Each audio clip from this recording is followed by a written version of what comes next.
Well, hey, ladies and gentlemen, it's me, Jermaine, and I want to welcome you into another episode of the Morning Thoughts.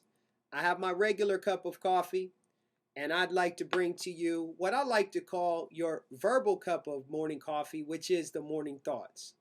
And I want to pose this question to you this morning.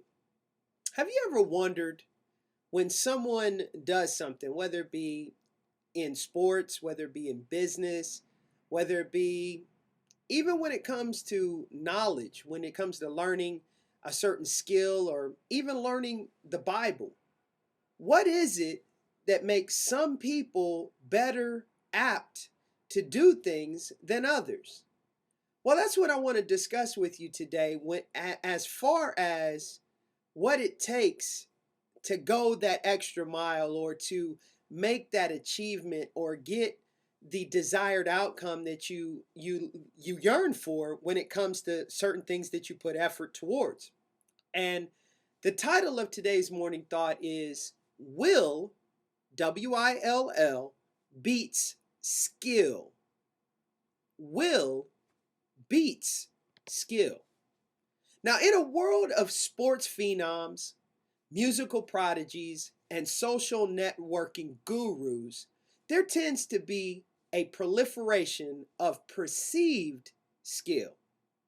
Now, skill is defined as the ability coming from one's knowledge, practice, aptitude, etc., to do something well.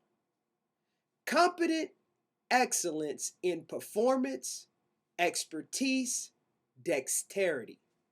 So thus, skill is developed after many hours, days, weeks, and even years of practicing the said area of interest or concentration.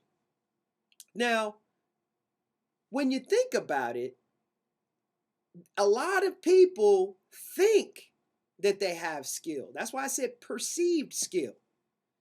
Yet, there is one big X factor in the entire equation that many people overlook or even forget altogether: the will to do what is necessary to develop the actual skill that we're talking about.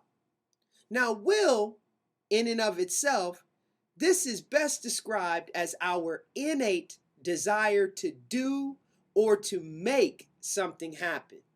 Now, in direct addition to that, desire is a longing or craving as for something that brings satisfaction or enjoyment. Now, when we have the skill, it will take us to a certain point.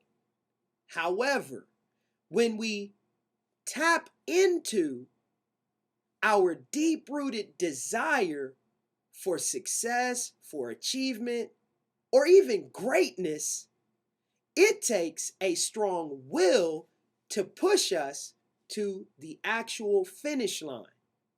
See, will beats skill, but it takes desire to light the fire that will ultimately ignite the flame that burns for the ultimate achievement that you're trying to gain or acquire. So, ladies and gentlemen, when we see something that someone is doing or they're having success at, or even they're achieving, we don't need to sit back and take a point of jealousy, because that has a tendency in our human nature that we'll be jealous of things. But we have to really and truly think of what it took for that person to get there, and if and only if we want to reach that so-called mountaintop in whatever we're trying to do, then we have to have skill, have the will, and then ultimately the desire to make it happen. I want to thank you for joining me for this verbal cup of morning coffee. I hope that it was able to inspire, motivate, even give you an opportunity to, as I always say, make you say to yourself, I want to thank you, and I'll be back with another morning thought real soon.